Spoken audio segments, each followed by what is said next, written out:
Chef Maggie, you should be making biscuits and gravy. I'm going to tell you today about how to make your own biscuits, your own gravy, and how to make your own hopes and dreams come true, all in one video.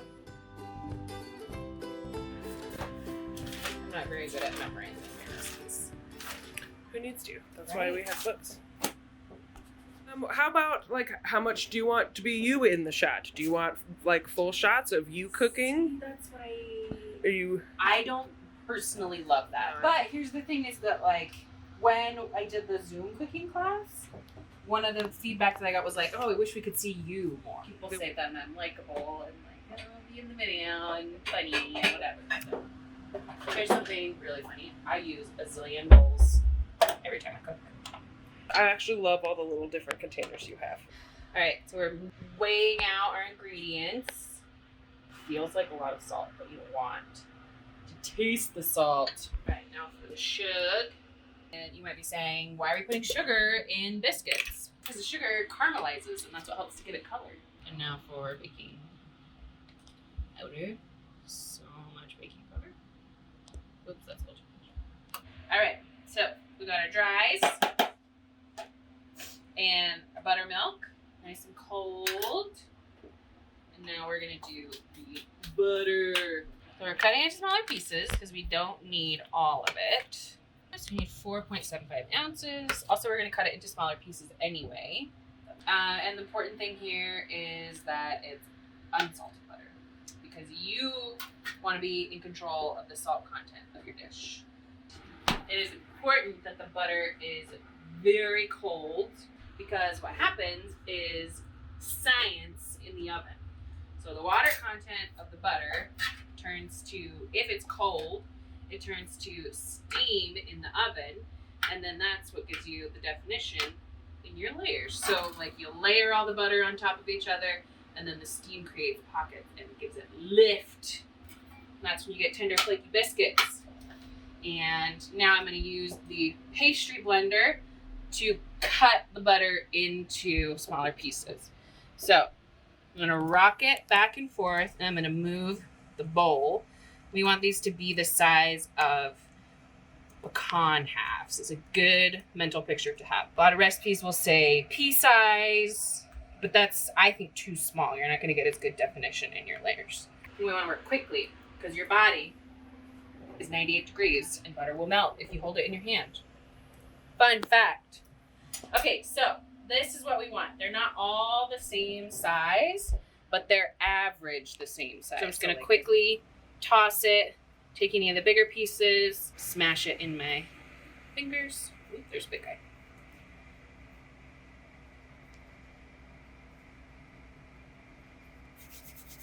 There we go. And I always clap. I don't know why. Next, you grab either a spatula, or I actually really love this thing. It's a random tool that not many people have, but it works great for stuff like this or for hot uses because it's heat proof. So this is from Sur La Table. So I'm gonna make a well in the center. I'm gonna take my buttermilk and then I'm gonna fold this. I'm not stirring, I'm not smashing. And again, working quickly. So you make sure your buttermilk's cold too. All absorbed into there. If I grab a chunk and squeeze, it holds its shape. I'm gonna make a nice clean space on my counter. I'm gonna dust it with flour. You can sprinkle it like this, but the old trick is to kind of loosely hold your hand like this. And you toss it at it, so then it's a nice even layer. Now we're gonna get in 2 best kitchen utensils. We're gonna work it on the counter. You might be thinking, Maggie, that's not biscuits. It will be. So now is where your body temperature is gonna work in your favor. We're just gonna kind of smash this together gently so it holds its shape. This is very similar to how you make pie dough. I'm just gonna keep folding it over itself. That's gonna create more layers of butter. Ooh, our oven's hot. flip this guy over. What'd you heat the oven to? Oven is at 425. Nice and hot. Because that's what's going to help that steam reaction too. So instead of the butter just melting out, it's going to instantly get it hot and turn to steam. So now I've got this chunk right here. I'm just going to scoop it up, put it right in the middle. I'm going to flatten this into a big rectangle. And then I'm going to laminate the dough a little bit. That's a term that we use for puff pastry and croissant dough, but we're creating as many layers of butter as we can. So I'm going to fold it like you would a piece of paper. You're going to put it in an envelope. So I'm going to fold down the top third, fold up, give it a squish. I'm going to rotate it 90 degrees and flip it over. And you can see that it's already holding its shape much better. I can pick it up. You don't have any big pieces. Now, you can cut it using a biscuit cutter or a cookie cutter, but I like to just cut it into squares or rectangles. It helps you to get, if they have sharp edges, it's going to help it to lift a little bit better. And we want nice thick biscuits, so we don't want to flatten it too much. You want to make sure that you're about an inch high, just a little bit below an inch right there. And if you want to get down to brass tacks, we're about 8 inches by 6 inches. And these are really rich, so it's okay if you have smaller ones. I'm going to cut this into 8 pieces. So I'm going to go in half. And another important thing too is make sure you just go down and pull it up. Don't pull away from you, because you can see we've got all those layers. So if we cut it and smeared it, then these wouldn't rise as much. It's strange how just one little thing like that can make a big difference, but it does. So I'm going to go down.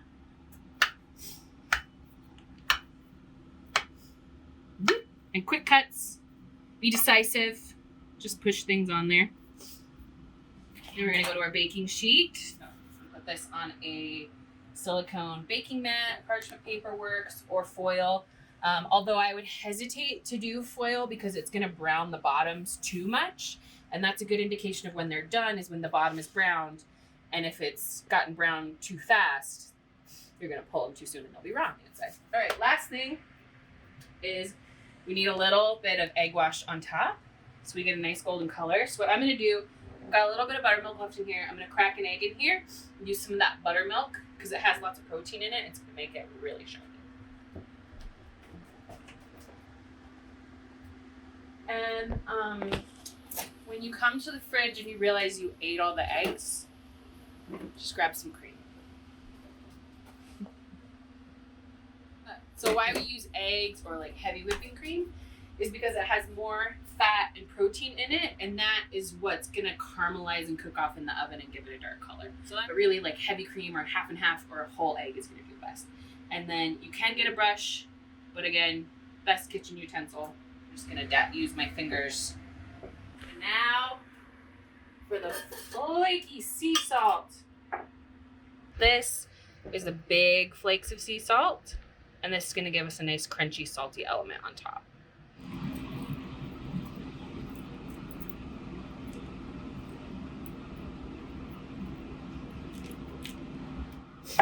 Now into the oven. Be good. We're going to set a timer for 15 minutes, then we're going to check it. You probably need longer, but all ovens are liars and they have hot spots. So my oven runs cold, so I know it's going to take a little bit longer. Back is hotter than the front, so I'm going to rotate it. And now, gravy. So I turn it on like a medium-ish heat so that the pan's gonna get nice and hot before I throw the sausage in there, and they'll cook a little bit faster and a little bit more even. But a low heat is gonna help the heat to spread more evenly in the pan. And you always want your pan to be hot and waiting for you, not the other way around. If you put the oil in a cold pan, especially stainless steel or a cast iron pan, the oil is gonna start to absorb into the pan because they are porous. Did you know that? More science. I did not. So if you give it a second for the pores to open up, then open up for. So now I get this. This is just a little bit of oil just to help the sausage brown. But this takes a minute, so we're gonna put this in there let it do its thing, and then we'll measure out the rest of our ingredients for gravy. Gravy. Can you, for biscuits and gravy, do better than Jimmy Dean? Yeah. There's some things you just can't do better. No fall, sometimes they have one that has sage in it. And that's really good. Oh yeah, the sage one. That Or the does maple only come one. out. Or yeah. Yeah, that's really good. I always go for the hot Jimmy Dean. Yeah. If you like hot, grab some hot. I'm a little bit not super into really spicy things. I like spicy flavorful. So I tend to go for the mild, and then I adjust the heat to my liking. That is raw meat, so we're washing our hands, folks.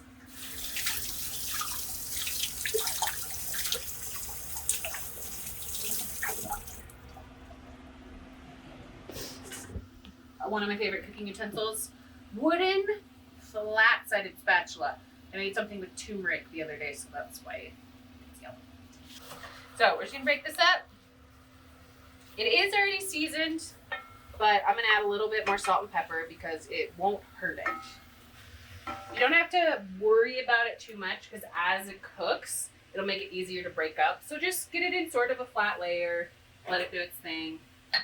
Big old pinch of salt. A few cracks of pepper. We're gonna let it hang out. I like to add some sort of an oniony-like thing and some garlic. I've got this leftover fennel. Fennel is in the onion family. So we're gonna chop this up and this is gonna give our gravy just even more flavor. So you can cut this just like you would an onion. So I'm gonna quarter it. This part is really tough. You don't want to eat it. So I'm gonna just kind of go at an angle.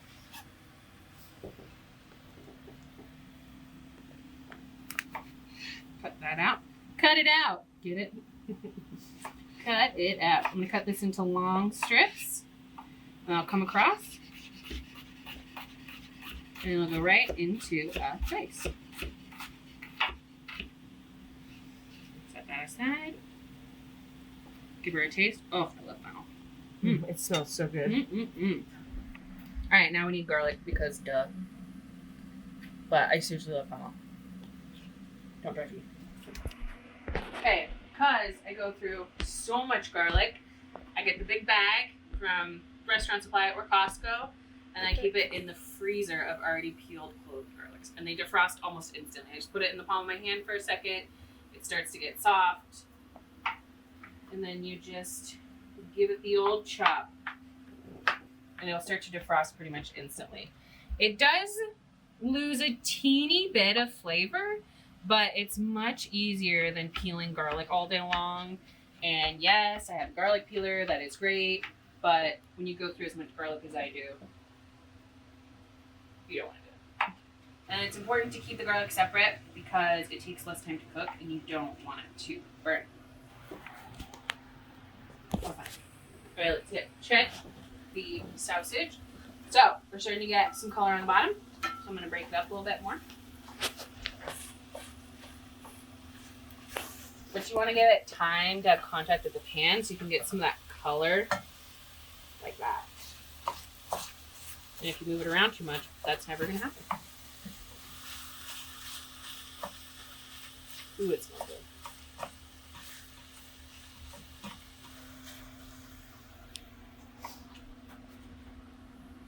This is a time where if you want to add some dried herbs, you can. One of my favorite herb blends is Herb de Provence.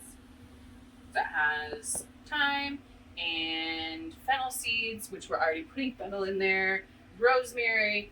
It has a little bit of lavender in it too, which is really nice. But when you add dried herbs, you can add them to the cooking process because they're going to kind of rehydrate. But the fresh herbs, we are going to add some of those. We're going to add at the end because we don't want to cook those out. Ooh, it smells good. Okay. Nice even layer again. Smells so good. Our spatula will scrape. There's also a nice thing about wooden spatula is that, yes, I have a spoon rest, but like, whatever, just leave it in there. Right. Just leave it in there. Okay, more ingredients to measure. A couple tablespoons of cooking sherry because it tastes really good and adds a really nice like richness to the gravy. It is not good for drinking because it tastes like drinking beef broth. So if you like that, then go ahead. But if you don't like that, then just cook with it. So when you are making gravy, it is very important to have equal parts fat and flour.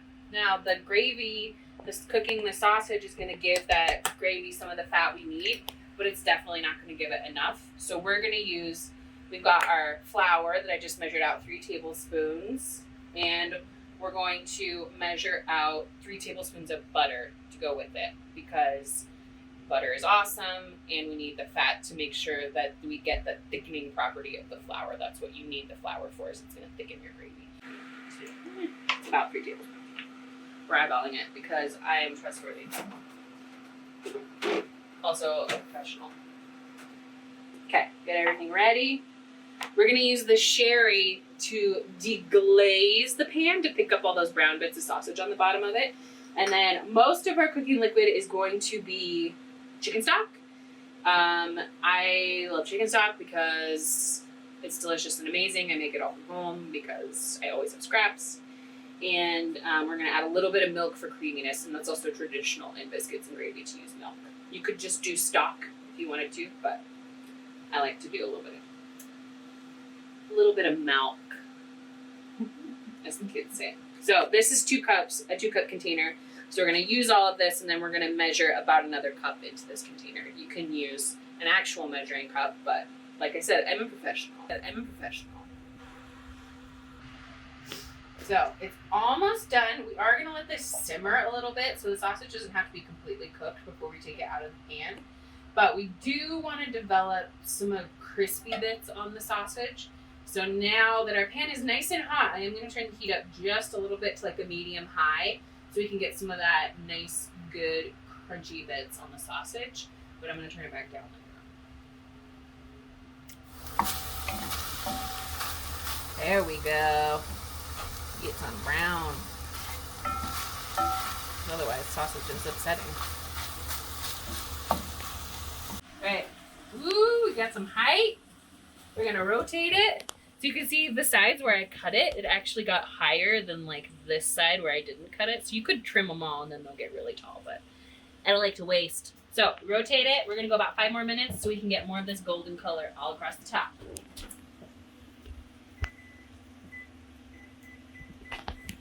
Alright, so we're gonna take the sausage out. It's pretty greasy, so we're gonna put some paper towel down.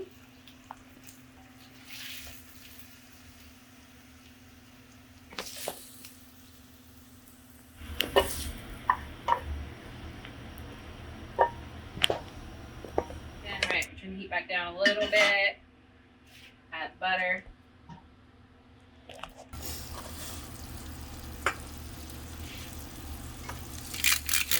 S&P.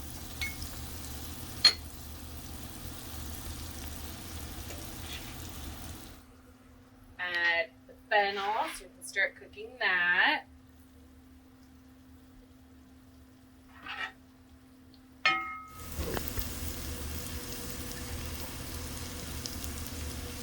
They got some good color on top. You press down, they give a little bit, but they're not squishy. But then that's the magic right there. Nice and golden brown. And you can see all those beautiful layers. Biscuits. All right. Getting some good browning on our fennel. Now we'll add the garlic. Don't burn the garlic. How do you know when garlic is done cooking? You smell it. Can you smell it yet? Not quite. Yeah, right? Me either. It's not ready. So we want all this business to be in our gravy. So we're going to add our cooking sherry. You could do whiskey. You could do white wine. You could do just water or stock.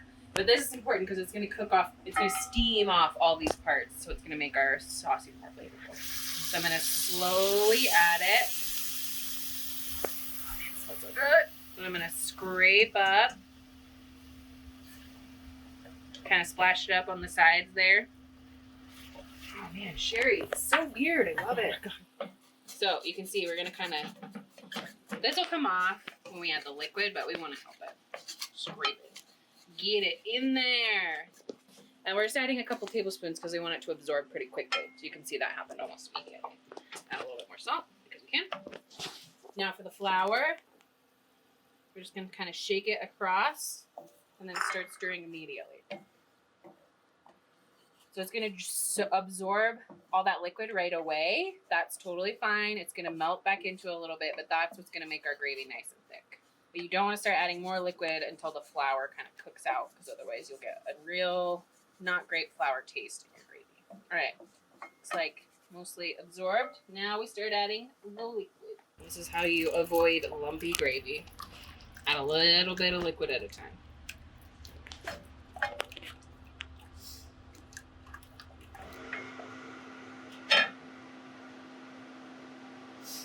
Just the heat. So we need this to come to a boil now. So we added all the stock. This might seem pretty watery, but that's the magic of the flour and butter. Is that it's gonna, once it comes to a boil, it's gonna thicken back up. We get a little bit of milk. If you're from Utah.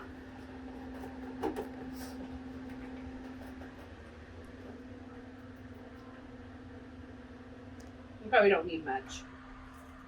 We get some fresh herbs to go on at the end for a contrasting color, because that's not a pretty color. It tastes amazing, but we're not going to pretend like it doesn't have a weird color.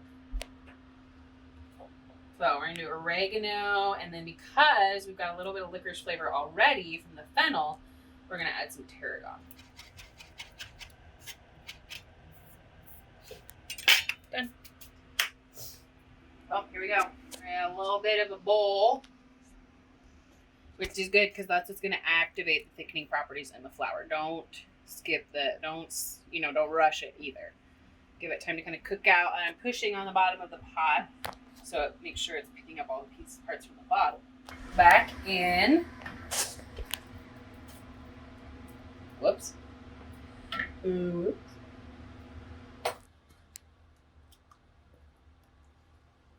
Okay, bring it back up to temp. We're going to add a little bit of milk now. Give it a little bit more of that traditional color too. I want to make sure we add pepper, pepper, pepper. We're going to add a little bit of specific heat. So Aleppo. I like to use that instead of crushed red pepper flakes because I don't like the super spiciness of the crushed red pepper flakes. And this is just a little bit more of a smoky, sweet, spicy. We're going to have just a little touch of that. And more salt, because I'm sure we need it. When in doubt, add some salt.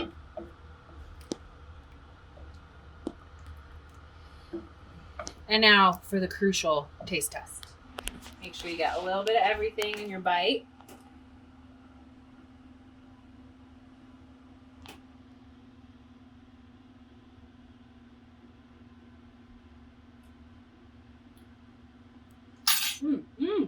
Very good. Always, though, if you don't instantly think, oh man, that flavor's amazing, add a little bit of salt. So stir in your seasonings, let it hang out for a little bit, but we are almost ready to eat. All right, we're at a boil. If you like it thicker, so in a good rule of thumb for anything where you're adding flour and butter as your thickening agent is 1 to 1 to 1. So you always have to have a 1-to-1 ratio of fat to flour. So a tablespoon of flour, a tablespoon of butter, and then about a cup of liquid. It's kind of what you're going for all across the board.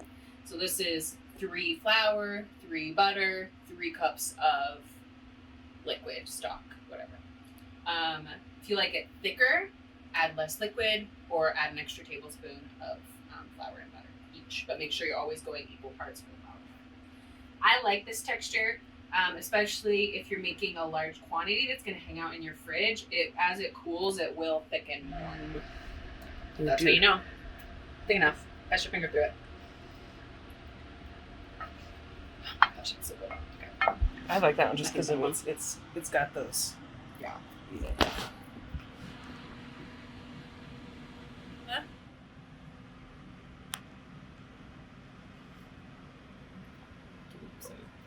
Sausage, some veggies.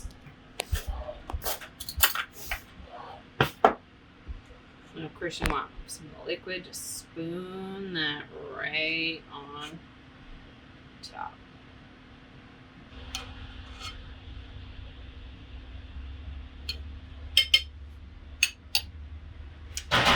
A little bit of green. And voila. Cut into it. You gotta be able to fit it in your mouth. Okay.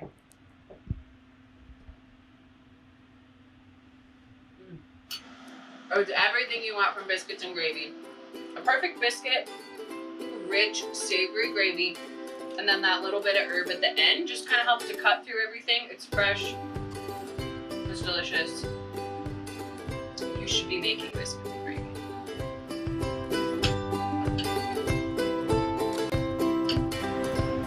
Biscuits and gravy for your friends. This is friendship. This is pure, unadulterated friendship.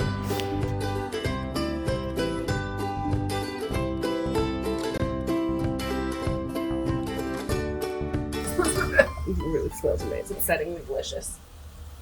Upsettingly delicious. Yes!